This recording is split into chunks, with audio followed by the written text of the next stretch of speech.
E aí, galera, tudo bem? Boa noite.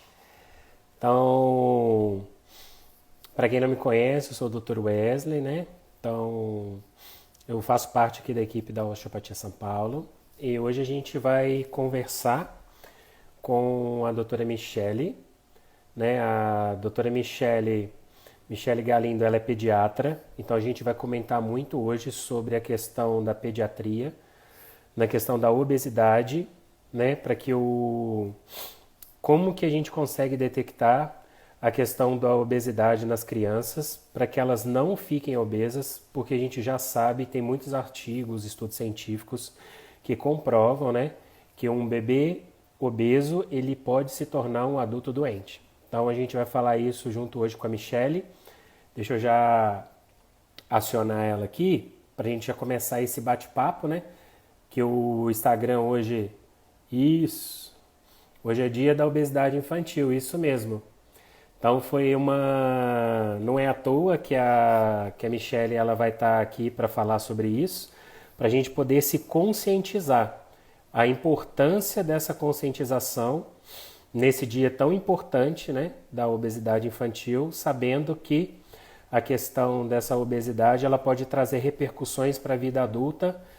E aí a gente vai trazer a Michelle para poder fazer esse bate-papo com a gente. Beleza? Então deixa eu acionar ela aqui. Deixa eu adicioná-la e vamos lá, vamos começar esse bate-papo, porque o Instagram só deixa a gente ficar aqui 1 hora e tem muito assunto bacana pra gente, né? Então a gente tem que aproveitar essa 1 hora que o Instagram dá para vocês conseguirem tirar todas as dúvidas aí com a doutora Michele. Boa noite, Michele, tudo bem? Boa noite, Wesley, tudo bom? Tudo bem? Então, Deixa mais eu só uma aumentar aqui um vez. pouquinho o som, que tá meio Ah, fica à baixo. vontade aí. Então, queria primeiramente agradecer você novamente, né, por estar disponibilizando o seu tempo para poder tirar as dúvidas aqui dos nossos ouvintes, falar de um assunto tão importante. Tem uma. Deixa eu até ver quem que falou aqui. A Leide falou que hoje também, né, é o dia da consciência da obesidade infantil. Então, não é à toa que a gente vai falar sobre esse assunto. E nada melhor para quem se apresentar do que você mesmo. Então fique à vontade aí. Então, para quem não me conhece, sou a doutora Michele, sou médica pediatra e estou me especializando em endocrinologia. Então, bem essa área que a gente costuma acompanhar, esse perfil de crianças obesas, para tentar diminuir o risco que elas vão apresentar no futuro. Beleza. Então, Michele, para a gente começar, né, que a gente tem alguns tópicos importantes para falar aqui. Se vocês que estão nos assistindo tiver alguma pergunta, tá? Fiquem à vontade, que assim que a Michelle tiver um tempinho, a gente vai respondendo tudo isso aí para vocês. Então, falar da obesidade infantil, é, qual que é o que é, na verdade, como vocês consideram na medicina, que o bebezinho ou a criança, ela tá na questão da obesidade, né, para a gente já começar esse assunto aí, como que a gente caracteriza isso? Então, primeiramente, como você tinha falado, hoje é o dia da conscientização da obesidade mórbida infantil, tá? Então, esse dia da conscientização vai ser importante para a gente rever o alerta de que ficar de olho nessas crianças, nos potenciais fatores de risco que elas vão poder apresentar na vida adulta. E como a gente vai caracterizar essa obesidade? A gente, na avaliação pediátrica, a gente sempre faz isso em toda a consulta, tá? Então, por mais que seja retorno, algo rápido, é obrigatório a gente avaliar tanto o peso como a estatura da criança, tá? Então, isso, com essa avaliação, a gente vai ter o índice de massa corpórea, que é o IMC. E com Uhum. base nesse IMC que a gente vai classificar, conforme a idade do paciente, se ele tem um peso adequado, se ele tem um peso abaixo, que também não está adequado para ele, ou se ele é um risco para sobrepeso, sobrepeso ou até obesidade, tá? Então, dependendo da faixa etária e dependendo desse valor, que é o IMC, que é a relação do peso com a altura, que a gente vai classificar o paciente. Eu só vou mostrar a imagem aqui da curva, só para ficar um pouquinho mais claro como a gente acompanha. É muito comum isso, até no pronto-socorro, às vezes o pai olha pra gente e fala: "Ai, você acha que meu filho tá gordinho?" Óbvio que aparentemente a gente consegue achar ou não se tá um pouquinho acima do peso, se tá um pouquinho abaixo, só que pra gente ter certeza absoluta, a gente precisa fazer essa relação e colocar na curva. Fora colocar na curva e a gente ver como ele vai evoluindo. Uma criança que estava dentro do normal e de repente pula para cima da curva também é outro fator que a gente tem que ficar de olho. Deixa eu só pegar aqui a imagem para mostrar para vocês mais ou menos aqui. Por exemplo, essa daqui é a tabela que a gente usa para os meninos. Essa daqui é de 5 a 19 anos. Não dá para ver muito bem, só que, por exemplo, essa última linha vermelha aqui que a gente vai ver é a da obesidade, tá? Então, acima dela que a gente vai classificar que o paciente está obeso. Então, a gente vai pegar pela idade e pelo IMC da criança para a gente classificar. Ah, legal. E agora vamos falar de algumas coisas que podem influenciar nessa obesidade, né? Então, o primeiro tópico que eu queria que você comentasse era herança genética. O que que a herança genética tem a ver com a questão da obesidade nos bebês? Isso. Então, a gente sabe que a obesidade tem uma causa genética, tá? Não é só uma causa exógena. Essa causa genética já foram avaliados mais de 100 genes que estão envolvidos na questão genética da obesidade. Esses genes, mesmo se ele não estiver relacionado com uma síndrome, com uma doença propriamente dita que causa obesidade, esses genes muitas vezes eles vão estar relacionados com o apetite da criança, então por isso que tem gente que come mais, tem gente que come menos, e em Uhum. relação com o metabolismo da criança. Tem gente que tem um gasto energético muito maior que outras pessoas, e a gente sabe que isso tem relação com a parte genética, tá? E o que a gente vai poder. E tem a modulação genética também. Além desses genes passarem dos pais para os filhos, algumas coisas a gente consegue modular. Então a gente modifica esses genes que estão na criança. Uma das coisas que altera essa parte genética é logo já na gestação. Então, na gestação, uma mãe que é obesa, uma mãe que tem uma dieta rica em carboidrato, uma mãe que teve algum problema de saúde, como diabetes, hipertensão, ou o bebê Uhum. nasceu muito pequeno, tudo isso vão ter transformações que a gente fala epigenéticas, que vai mudar o paciente, ele às vezes até pode passar na descendência dele com essas transformações dos genes. Então, é importante que a gente agora está muito na moda falar o cuidado dos primeiros 1.000 dias. Os primeiros 1.000 dias, eles já vão se iniciar já no primeiro dia de gestação.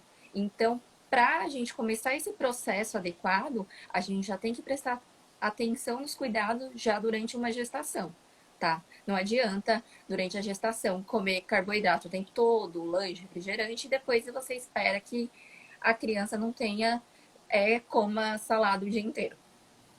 Ah, bacana. Então isso é importante, né? Porque muitas das vezes a pessoa ela quer que o bebê come, por exemplo, salada, legumes, só que ela não apresentou isso na vida intrauterina, né? Isso. Então, E fica uma mais outra difícil. coisa que você tinha comentado, Mi, que a gente vai falar da vida intrauterina, é a questão da programação intrauterina. Qual que é a sua visão sobre isso, né? Que a gente pode falar das questões genéticas e essas programações intrauterinas aí para a gente evitar a questão da obesidade. Hoje em dia, a gente tem vários estudos falando dessa programação epigenética durante a gestação. Para você ter ideia, até a microbiota intestinal, então até as bactérias intestinais da mãe vão estar relacionadas com as bactérias intestinais da criança, que isso vai ajudar no metabolismo da criança também. Então, nisso foi visto que até o parto normal vai auxiliar nessa microbiota intestinal da criança, que melhoraria então o seu metabolismo.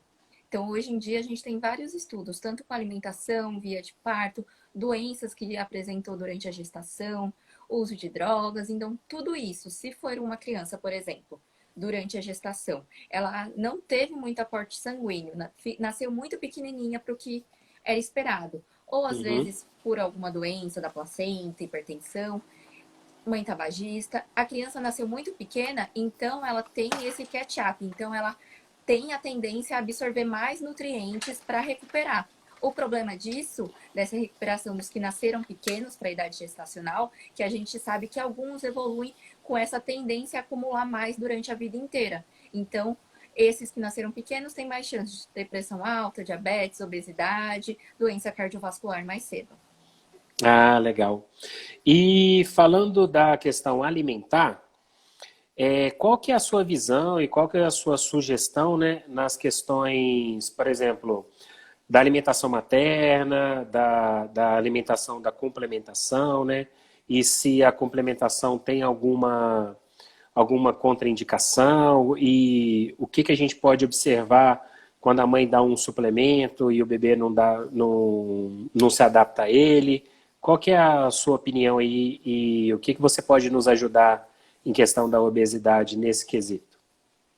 Então, logo após o nascimento, a gente vê que o aleitamento materno é uma coisa que pode reverter essa alteração epigenética que ocorreu durante a gestação. Então, o aleitamento materno, o aleitamento materno vai ser um fator protetor para a obesidade infantil. Então, isso vai auxiliar. E, como mandatório, como todo mundo já ouviu falar, pelo Ministério da Saúde, a gente recomenda aleitamento materno exclusivo até os 6 meses e, quando não for possível, o uso de fórmulas infantis. E não o uso do leite de vaca em si, porque o uso dele também, antes da data certa, antes de 1 ano de idade, também aumenta o risco de obesidade infantil. Aí, a partir dos 6 meses, a gente vai iniciar a alimentação complementar. Então, junto com a fórmula ou junto com o aleitamento materno, a gente vai complementar a partir dos 6 meses. Inicialmente, a gente vai oferecer frutas e a primeira papa salgada, com 6 meses, que a gente tem idade certinho, como vai fazer esse processamento. Então, aos 6 meses, a gente começa a primeira papa salgada e a fruta. Inconsequentemente, aos 7 meses, a segunda papa salgada. E isso vai evoluindo até 1 ano de idade e já está comendo a comida de casa, na mesma consistência. Coisas que a gente tem que observar nesse período. Antes de 2 anos, não é para oferecer açúcar, tá? Criança nunca sentiu gosto do açúcar até os 6 meses. Ou ela estava mamando no peito, que também não tem açúcar, não vem adoçado, ou a fórmula infantil, que é uma coisa horrível também. Então, a criança nunca teve essa apresentação ao açúcar. Então, você também não vai precisar colocar na dieta dela, adicionar nem o sal, nem o açúcar, porque ela não está acostumada e a gente sabe que isso vai fazer mal para ela, tá?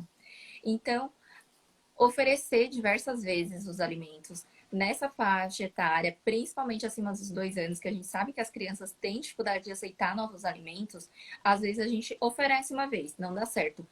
Estudos falam que a gente tem que oferecer para cada criança de 8 a 15 vezes cada alimento. Isso de formas diferentes. Então, uma hora faz na sopinha cozido, outra hora amassadinho, outra hora você coloca no meio do arrozinho dele. Cada hora você vai apresentar de uma maneira diferente, que a criança ela vai demorar a se adaptar, porque até então tem crianças que já aceitam a alimentação complementar mais fácil, tem outras que vão ter um pouquinho mais de dificuldade. Aí nessas que a gente vai ter que insistir um pouquinho mais.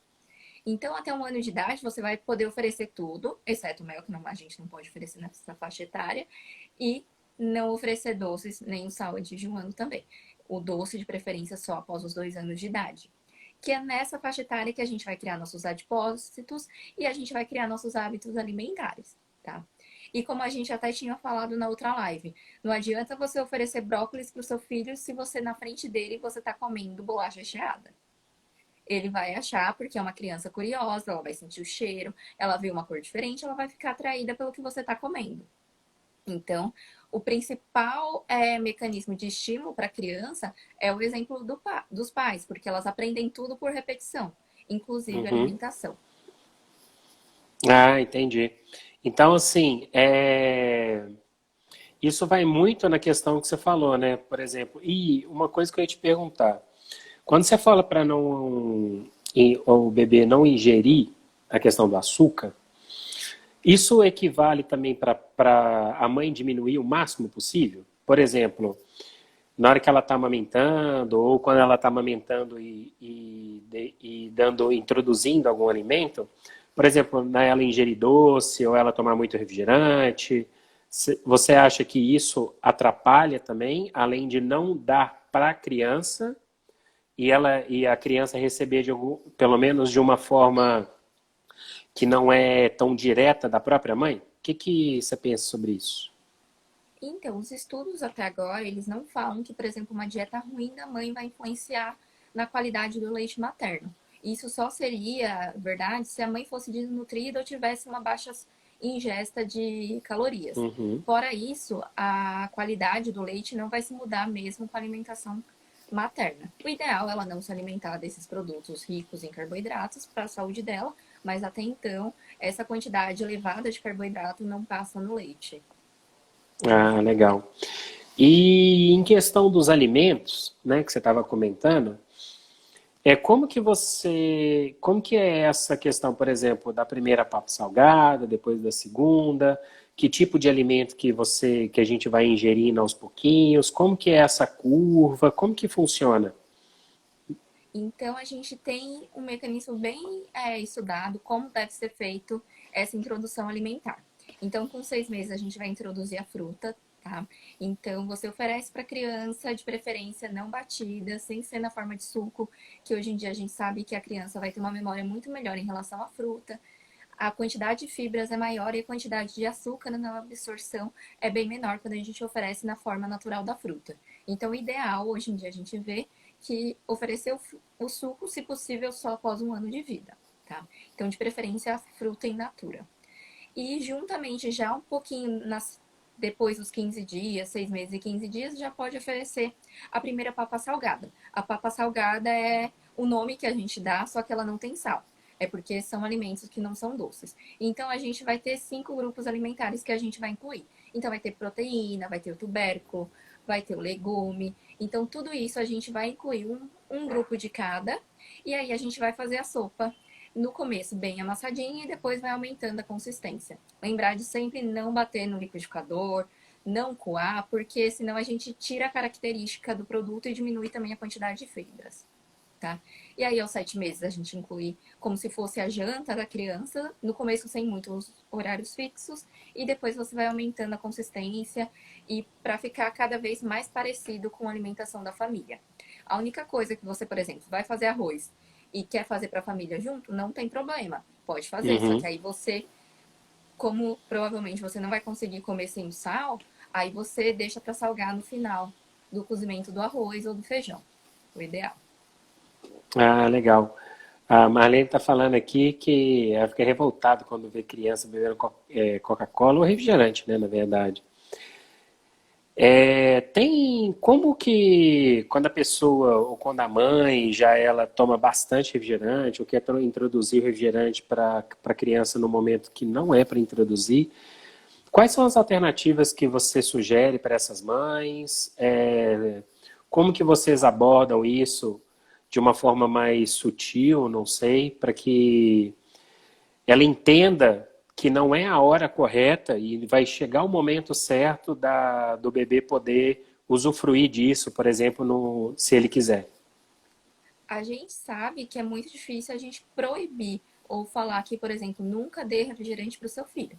Ele vai sair de Uhum. casa, ele vai para a festa infantil, ele vai para casa dos coleguinhas, uma hora ele vai ser exposto ao refrigerante, salsicha, batata frita, tudo isso, tá? Então, também não dá para a gente proibir. O que a gente orienta, mesmo esses pais que são viciados em Coca-Cola, em refrigerante, é tentar evitar de deixar em casa mesmo, para a criança ter um acesso menor e tentar fazer isso, só oferecer o mais tardar possível e no mínimo com 2 anos de vida, tá? Então, por mais que ela queira, por mais que ela sinta vontade, ela não conhece o gosto. Então, se ela nunca experimentou, então ela não vai sentir falta de algo que ela nunca teve.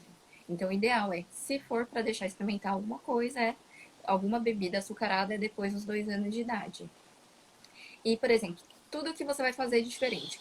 De vez em quando você vai fazer uma salsicha, vai fazer, comprar mussarela, comprar alguma coisa que a gente sabe que não é o ideal para a rotina da criança até maiorzinha.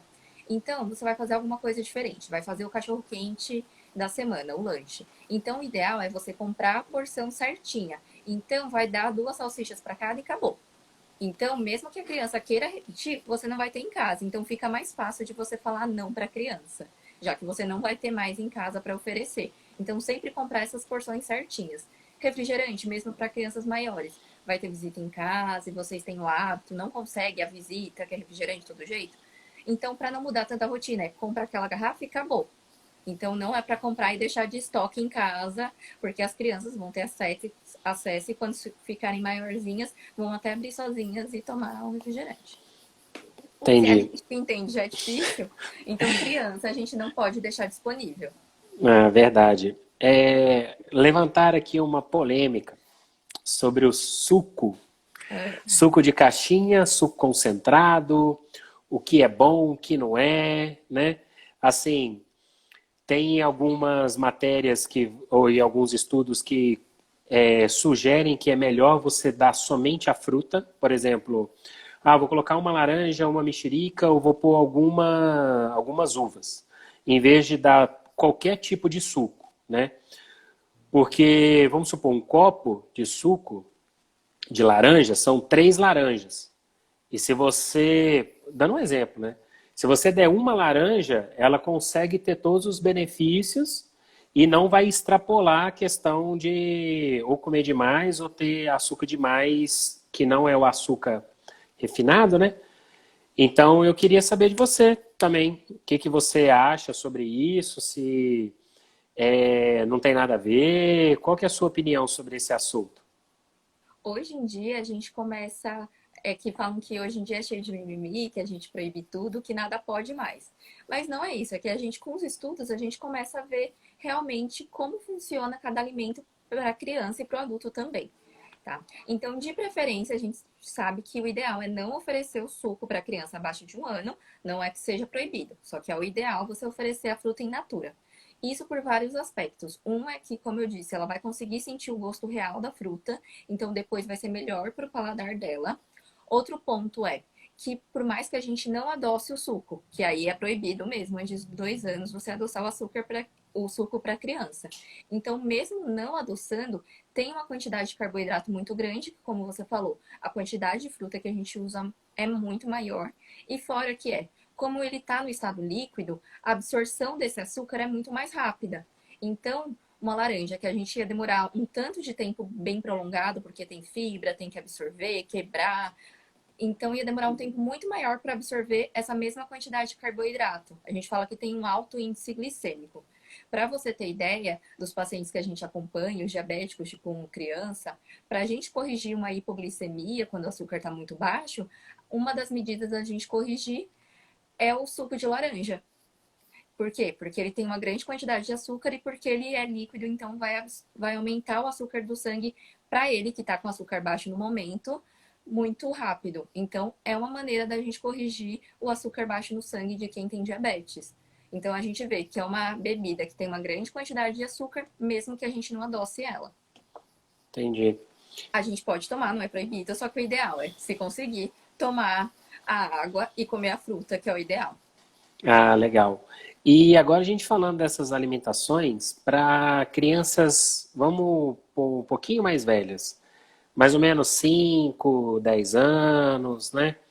Que muitas das vezes não faz atividade física, não tem muito estímulo dentro de casa ou até mesmo fora de casa, né?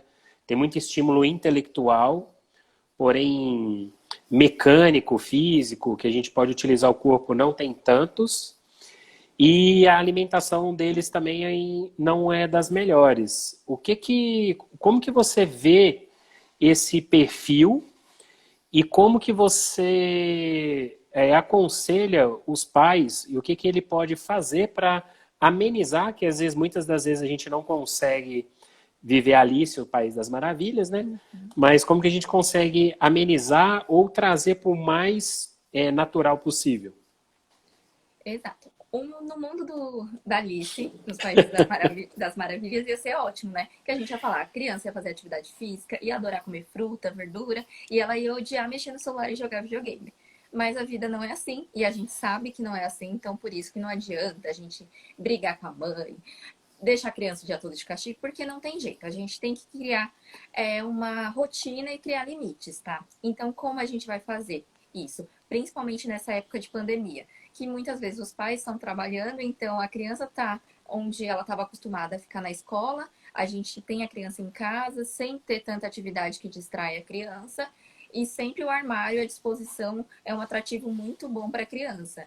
Então, diminui a atividade física, aumenta o consumo de produtos que não deve, e fica muito tempo no celular e jogando videogame, porque é o que dá para fazer, tá? Uhum. Então, como a gente vai... São os pilares que a gente fala do tratamento para obesidade, que são 4. Um é, a gente tem uma recomendação diária de apresentação de ingestão tanto de fruta como de verduras. Então, a gente tenta ir oferecendo para a criança, como eu disse, diversas apresentações, no meio do arroz, no meio do macarrão, como salada, cozido, de várias formas para ver se a criança aceita, tá? Para tentar ter esse limite, pelo menos, e aumentando aos poucos o número de porções por dia.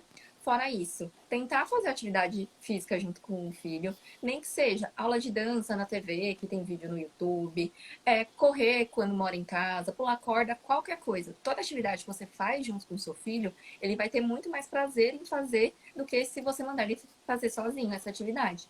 Principalmente agora em época de pandemia, que muitas vezes a única companhia da criança é o pai e a mãe. Então, sempre que você acompanhar a criança nessas atividades, aumenta o estímulo dela a realizar. Fora isso, a gente tem que criar, desde pequenininho, a criança tendo uma relação boa com a comida. Então, deixando ela experimentar, não brigar se ela não aceitar. Tem livros infantis que falam da comida, então historinha do brócolis, historinha do couve-flor. Então, tudo isso deixa a criança... O papai que comia espinafre e ficava forte, tudo isso estimula a criança a comer. Então, faz massinha, brinca com massinha, faz frutinha, tudo isso estimula a criança de uma forma lúdica e não brigando a ela aceitar esses alimentos com mais regularidade.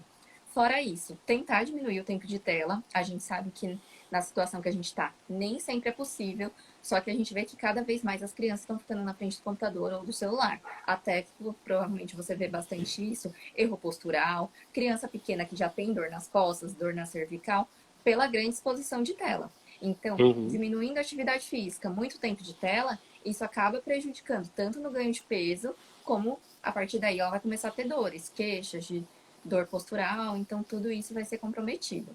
Então a gente já falou, então aumentar a ingesta de frutas e verduras, tentar diminuir o tempo de tela e aumentar a atividade física, que são esses os objetivos. Para a criança ter uma melhor, tentar não ganhar tanto peso, tanto na pandemia agora do Covid, mas isso para a vida dela. Então, criar uma rotina para a criança. Acorda, tá fazendo aula online? Vai assistir. Tomou café? Ter o horário de comer a fruta, ter o horário do almoço, sempre o horário certinho, na mesa de preferência com a família inteira, sem a tela ligada, sem a TV ligada, porque senão vai comendo e perde a conta do que está comendo. E isso é o ideal para a gente fazer, principalmente nessa época. Outra coisa que a gente pode fazer para aquelas crianças que a gente já vê que tem um gostinho maior pela comida, que não consegue se segurar tanto, é oferecer primeiro aqueles alimentos que não tenham tantas calorias. Então, oferecer primeiro a salada, a verdura, para depois colocar o arroz e o feijão, tá? E fora isso, a criança quer porque quer repetir o prato, tá morrendo de fome. O que você pode fazer é repetir, já que ela quer repetir, repetir a salada e a proteína e a carne. Então, que isso ajuda a não ganhar, não ingerir tanto carboidrato, não ganhar tanto peso no final das contas. Ah, entendi. É que a inatividade física, de mexer o corpo, né? Eu consigo observar muito aqui na clínica, principalmente crianças que estão com dores. Eu, é impressionante você ver crianças com dor de coluna. Sim, E aí, né, não só trabalha a questão intelectual, carrega muito livro, fica numa mesinha muito ruim, não tem uma ergonomia boa para poder estudar dentro de casa, não faz atividade física. Quando pega no celular, você vê que é uma postura totalmente inadequada. E principalmente quando vem no consultório, né? Que aí a mãe tá lá e a criança nem quer conversar com você, ela tá lá intertida tá no com a cabeça joguinho, baixa. né?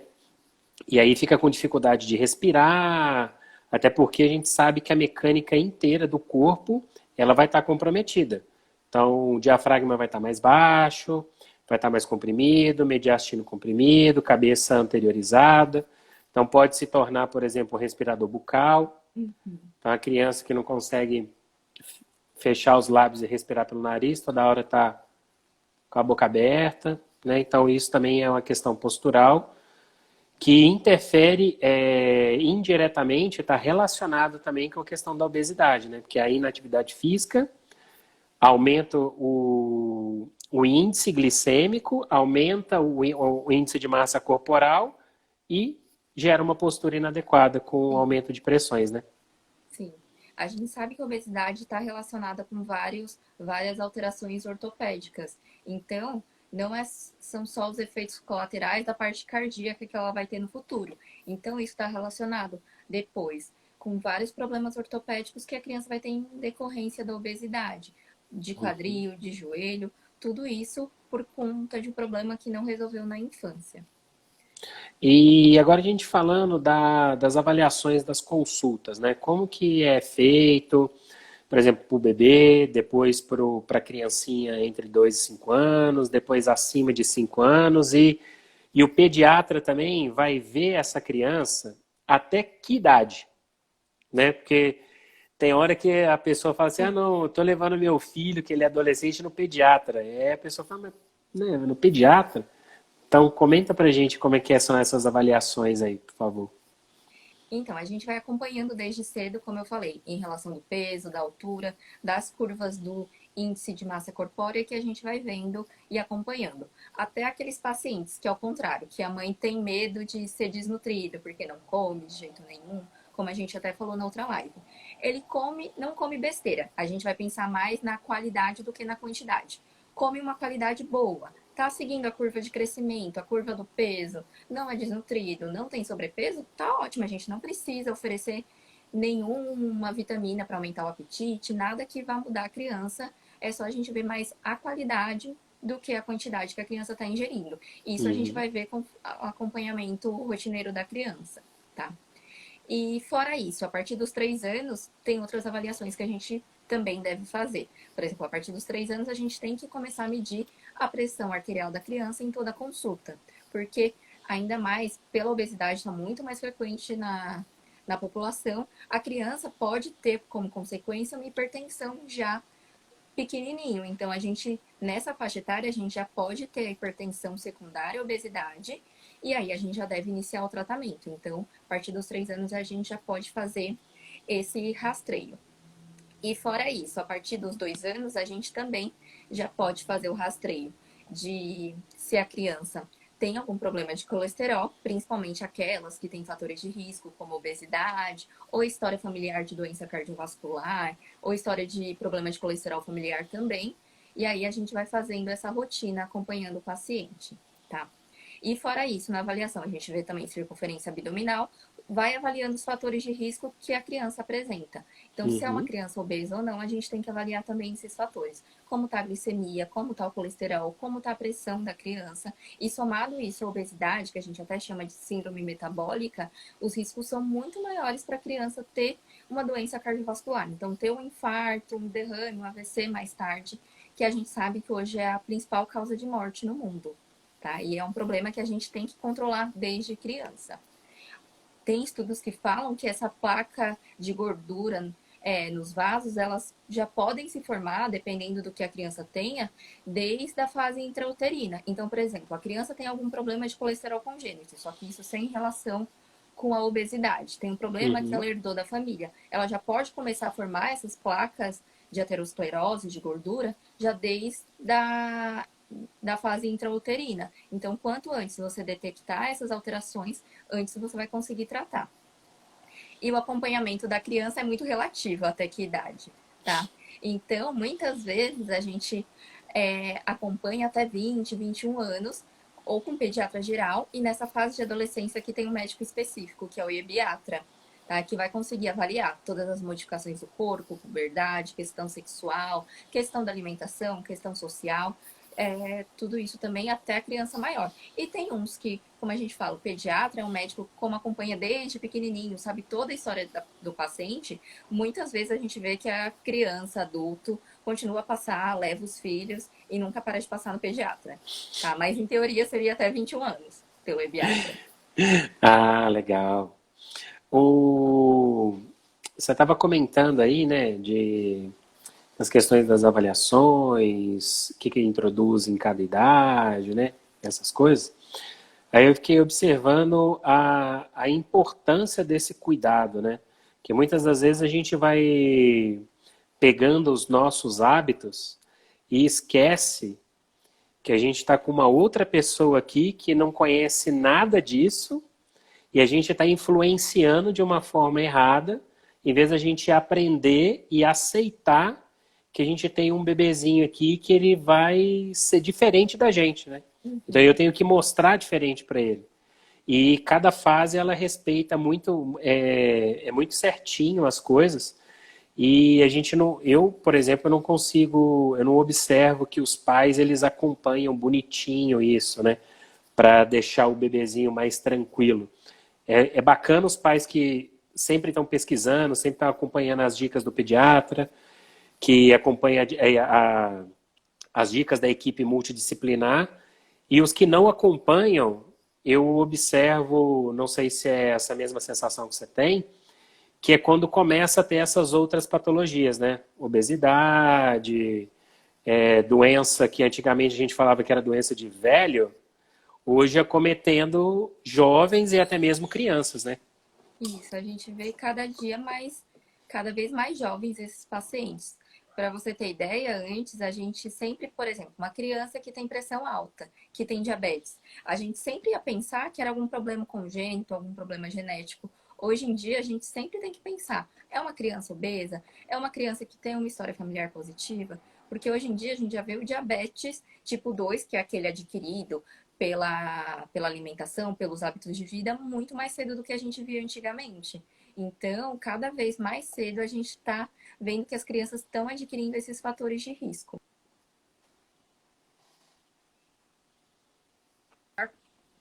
Voltou. O maior problema antigamente na população pediátrica era a desnutrição. Essa era a nossa maior preocupação antigamente. Hoje em dia, é o inverso disso. É a obesidade na criança, que a gente vê que é um risco muito maior hoje em dia do que a desnutrição. Muito mais frequente. Tá? Entendi. E aí, como a gente vai agir com esses pacientes que já estão com peso alterado? Já que a gente não vai pensar inicialmente em entrar com nenhuma medicação, como a gente vai seguir com esse paciente? Então, como eu falei, tentar melhorar a alimentação, ver como está a proporção do prato dele, se ele está aceitando fruta, se ele está comendo verdura, como que está a aceitação, a ingesta dele de carboidrato, dessas besteiras que a gente fala, tá? Então, a gente já viu tudo isso. Então, qual é o objetivo da criança? A maioria das vezes, o nosso objetivo não é nem fazer a criança perder peso. Na maioria das vezes, se ela não tem comorbidade, se ela é um sobrepeso, ou se ela é muito pequena, o nosso objetivo é manter o peso e ajudar ela a não ganhar tão rápido o peso. Porque conforme ela for crescendo, ela vai entrando na curva novamente, tá? Então, a maioria das nossas, que a gente nem fala que é uma dieta, é só uma reeducação alimentar nessa faixa etária, não é a criança diminuir o peso, e sim manter o peso e crescendo, ganhando mais na estatura do que no peso dela. Então, isso já auxilia muito no tratamento, tá? E quais são as principais complicações para essa faixa pediátrica? É prevenir contra as doenças cardiovasculares, então, como eu disse, o derrame, que é o AVC, o infarto, a parte ortopédica, o problema de quadril, o problema de joelho, que ela pode ter por conta disso. Pode ter problema também de gordura no fígado, que é uma coisa muito frequente que a gente vê, que pode evoluir até para cirrose hepática e tumor de fígado por conta dessa cirrose hepática, então a gente tem que tomar cuidado. Problema de colesterol, problemas de diabetes, problema de pressão, então são várias repercussões por conta desse ganho de peso que a gente pode prevenir desde a infância. Ah, legal. Isso mostra, né, muito uma frase que fala assim, né, você, agora eu não sei quem que falou isso, mas é assim, você é reflexo do seu passado. Sim. Então, quando o paciente vem assim, por exemplo, ah, doutor, tô com minha cabeça dói, meu pescoço dói, tudo dói, né? Eu tenho isso, eu tenho aquilo. Olha, olhe para o seu passado. Exato. Né? Como você está comentando aí agora, o que acontece na vida intrauterina vai refletir na vida adulta. Então você demorou para ter isso, né? Você criou anos e anos esses hábitos ruins, às vezes não da melhor forma, e hoje seu corpo perdeu um pouco a capacidade de se adaptar e agora ele está cobrando de você aquele cuidado, né, que você aparentemente não deu aquela importância que você deveria. Isso. E se a gente for esperar essas coisas manifestarem algum sintoma, isso vai demorar muito tempo e aí a gente não vai ter mais o que fazer para melhorar esse quadro. Então, a hipertensão, mesmo no adulto, ela demora muito tempo para apresentar um quadro clínico. Não vai ser Uhum, no começou a subir e a gente vai ter algum sintoma. Demora muito tempo para apresentar. Então, se você cuidar da alimentação com baixo teor de sal desde a criança pequenininha, até isso vai ser uma questão de hábito da criança, porque a gente vê aqueles pacientes que têm o hábito de salgar, e hoje em dia tem várias medidas que o governo tenta para tentar diminuir o risco, por exemplo, de não deixar o sal na mesa em restaurante, porque tem gente que uhum. tem o hábito de salgar muito a comida. Isso é tudo questão de paladar, porque cada vez seu paladar vai precisar uma quantidade maior, ou de carboidrato, ou do sódio, para você ter a mesma sensação. Então, toda essa rotina, tudo isso vai ser aprendido e vai ser adquirido na infância. Quanto mais cedo a gente começar com esses hábitos, melhor. Ah, bacana. Pessoal, se vocês tiverem alguma pergunta que vocês queiram que a Michelle responda aí, vocês fiquem à vontade, tá? A gente ainda vai bater um papinho, a gente tem alguns minutinhos ainda antes do Instagram cortar o nosso bate-papo. Então, se vocês tiverem alguma pergunta ou sobre alguma coisa que vocês queiram que a Michelle tire dúvida, a dúvida de vocês, fiquem à vontade aí. Eu Mi, deixei. Pode falar. para a gente fazer um resumão assim de tudo, qual seria o seu recado? Você falar assim, olha, o Dia da Consciência, né, contra a obesidade infantil, esse seria o meu recado para todos os pais e mães, tanto que conhecem ou não conhecem sobre esse assunto, e o que às vezes essa informação que a gente passa, ela vai plantando uma sementinha em um, no outro e no outro, e quem sabe daqui a algumas gerações a gente não possa estar mudando isso, né? Do mesmo jeito que você falou antes, era desnutrição, agora já é Foi para outro. obesidade, né? Exato. Saiu do 8 para 80. Então, para a gente chegar nessa normalidade aí, qual que seria o seu recado para eles? Acho que o mais importante é criar uma rotina e sempre que possível uma rotina em família, tá? Como eu disse, a criança vai aprender muito, por exemplo, pelo exemplo. Se você deixar a criança, por exemplo, a criança de 6 anos, em casa à vontade para comer o que quiser, ela vai comer coisas que são ricas em carboidratos. Então, a partir do momento que você tem baixa oferta desses alimentos em casa, então não ter muita bolacha, muito pão à disposição, ter mais opções saudáveis, tentar uma variação um pouquinho maior, criar uma rotina de café da manhã, de lanche da manhã, almoço, lanche da tarde, janta, isso de preferência junto com a família, isso vai ajudar muito na vida do paciente. Então, não é uma dieta, como eu disse, porque dieta a gente sabe que não funciona. Funciona uma semana, a gente vê efeito, perdeu peso, depois recupera 3. Por quê? Porque a pessoa não está acostumada a fazer isso. Não é algo que você vai fazer do dia para a noite. O que tem que fazer é uma reeducação alimentar. Então, tentando aos pouquinhos tentar ver o que está de errado, o que está certo. Por exemplo, a criança gosta de fruta? Ótimo. Então, o lanche da tarde eu vou também incluir uma fruta para ela, já que é uma coisa que ela aceita. E tudo isso você vai se adaptando aos pouquinhos, tentar diminuir a quantidade de carboidrato do lanche que ela leva para a escola, porque uma vez ou outra ela vai ingerir besteira, vai tomar refrigerante e não vai ter problema. Às vezes a criança cria o hábito e nem vai querer mais refrigerante, nem vai querer mais comer tanto carboidrato assim, porque ela criou uma rotina em casa que ela não é acostumada. A Mirella mesmo que a gente vê, que a gente brincava muito com ela na faculdade, porque ela não é, ela tem um paladar que ela não é tão acostumada a comer carboidrato. Ela se adaptou desde pequena a uma quantidade de verdura, legume, uma quantidade maior de alimentos saudáveis. Isso foi hábito que ela adquiriu desde criança. Não é a gente colocar um adulto de 30 anos e de repente a gente quer que ele não coma mais besteira, só coma fruta e verdura e durante toda a alimentação. A gente sabe que isso não vai acontecer. É tudo questão de hábito que vai ser adquirido aos poucos. Quanto antes você conseguir fazer isso com seu filho, mais fácil vai ser para ele na vida adulta.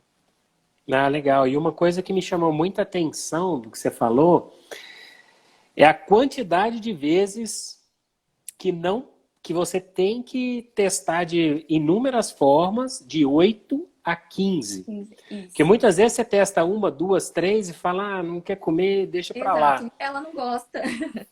A E criança olha que não os gosta. estudos mostram aí que entre 8 e 15 vezes, que bacana. Exato. E a faixa etária em torno dos 2 anos de idade, que a gente vê que diminui um pouquinho a fase de a velocidade de crescimento do que ela apresentava anteriormente, a gente vê que nessa idade fica até mais difícil para você introduzir alimentos novos. Isso não quer dizer que você não vai poder oferecer alimentos novos nessa faixa etária. Você tem que oferecer, só que aí você vai entender que se ela não aceitar nas primeiras 10 vezes, ela ainda pode ser que aceite. Tá? Então, persistindo, oferecendo de formas diferentes, não quer comer dessa vez, não tem problema, não precisa forçar, não precisa criar uma dinâmica de briga na alimentação, senão ela vai associar essa fase da alimentação, o horário da alimentação, a uma coisa ruim. Então, ela vai querer comer sozinha, então ela vai querer comer diferente, ela não vai querer fazer igual os pais. Então, criar um momento bom, um momento calmo em família na hora da alimentação, não forçar. Tentar e tentando oferecer. Claro que ninguém tem uma paciência tão grande. Então respira fundo, conta até 10 e Medita. repete. Fala, amanhã eu tento de novo. Daqui a 3 meses eu tento de novo. Não vou aguentar oferecer amanhã de novo. É isso aí, até porque a questão disso muda o próprio paciente, né? Porque você mudando a dieta da criança, automaticamente você vai ter que mudar a sua. Porque se eu não bebo água e eu quero que meu filho hidrate, eu vou ter que me hidratar. Exato. Não posso dar para ele brócolis se eu não como. Então eu tenho que mostrar, olha, isso aqui é bom, né? Olha que gostoso. Então os pais conseguem mudar os hábitos aí para poder deixar a criança mais saudável e evitar a obesidade infantil, ela é tão preocupante, né, que tem até o dia da consciência, né, que é hoje. E a gente sabe que o tratamento da obesidade, ele é obrigatoriamente feito em família. Se a família inteira, que é o ambiente familiar da criança inteiro, não mudar essa visão com o alimento, essa relação com o alimento, a gente sabe que a criança sozinha não vai conseguir mudar. Tem pacientes Uhum. que a gente vê no ambulatório que já são obesos ou que já tem problemas de colesterol, que a mãe fala, olha, eu tô tentando não comprar refrigerante, eu tô tentando não comprar salsicha, linguiça, mussarela, presunto todo dia, tô tentando uma alimentação mais saudável. Só que o problema é que o pai só come isso. E aí, como a gente faz? Por isso que a gente tem que chamar o pai para consulta, ou a mãe, ou quem não estiver participando, para todo mundo tentar entrar na mesma sintonia. Porque se ele ver o pai tomando refrigerante, ele que tem 7, 8 anos não vai entender que ele, especialmente, não vai poder tomar porque ele tem um problema de saúde, obesidade ou alguma outra comorbidade já. Então, por isso, é sempre um trabalho que tem que ser feito em família, principalmente na consulta. Às vezes a gente chama o avô, o vó, a avó, todo mundo na consulta junto para ver se todo mundo consegue entender quais são os riscos que a criança tem se continuar daquele jeito. Isso a gente vê muito, que é muito difícil, principalmente em crianças que já têm diabetes, são diabéticas tipo 1, que aí não tem relação com obesidade, mas que Uhum. essa dinâmica familiar é a coisa mais importante para o tratamento. Se tem alguém que não adere, não adianta. Não adianta a gente tentar mudar só o pai, só a mãe ou só a criança. Isso acontece muito aqui no consultório com a osteopatia, porque muitas das vezes os pais eles falam assim, ah, meu filho tem isso, né? Até o Bruno que está nos assistindo aí agora, eu comentei com ele, falei, olha, seu bebê não está dormindo, o pai ele tem um significado específico na família. Conversa com ela, faz isso, isso, isso, isso.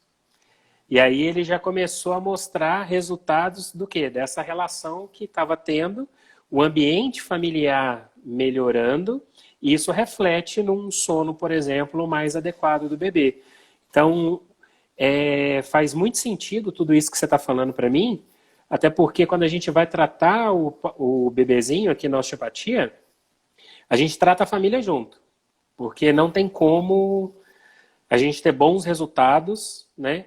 Se a gente não traz a família para poder nos ajudar nesse momento.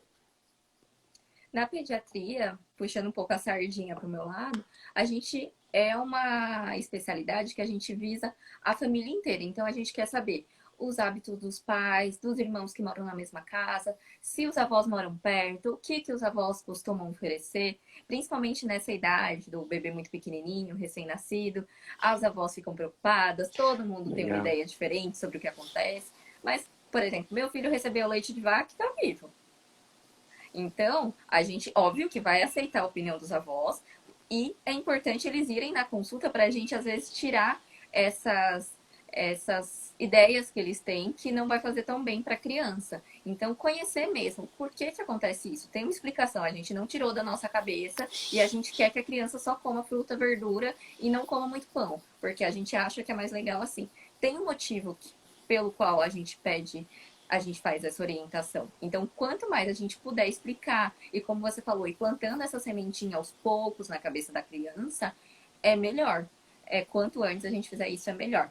Vou só mostrar uma imagem aqui, antes de terminar nosso tempo, que uma das coisas que a gente vê muito a avó falando é: tá tão magrinha, tá comendo tão pouco, tadinha. Ó, o pratinho dela tão vazio, nem come. Mas aqui para vocês terem a ideia de uma alimentação de uma criança. Qual é o ideal de ser feito? Deixa eu ver se eu abro aqui. Então, não vai dar para ver tão bem. Deixa eu ver. Tá vendo? Sobe um pouquinho. Aí dá para ver um pouco. Isso. Deixa eu tentar closar nessa daqui, que é de 2 a 4 anos que a gente espera que a criança coma aproximadamente 2 colheres de sopa de arroz. Olha como é pouquinho. Tá vendo? Então, uma Hum, criança que tem o prato de pedreiro, a gente não considera isso normal. Isso é o normal de uma criança de 2 a 4 anos comer. São 2 colheres de arroz, 1 colher de feijão, a gente fala o tamanho do bife da palma da mão da criança. Então, ela não precisa comer tudo de uma vez. Ela não tá magrinha, ela não vai desnutrir. A gente tem uma preocupação com a desnutrição muito pequena hoje em dia. Então, se a criança comer essa quantidade, uma qualidade, como você viu o prato, bem distribuído, com vários grupos alimentares, um prato colorido, e está crescendo bem e ganhando peso, ótimo. Então, isso quer dizer que ela não precisa de uma quantidade muito grande, porque o metabolismo dela não precisa de tudo isso. Cada um vai ter sua necessidade diária, seu gasto energético, óbvio que tem uma média, essa é a média uhum. necessária para as crianças, mas cada um vai ter a sua necessidade específica. Ah, bacana. Michele, antes que o Instagram corte o Tá? nosso bate-papo, que está muito agradável, eu queria te agradecer mais uma vez, muito, mas muito obrigado por você disponibilizar o seu tempo, tá?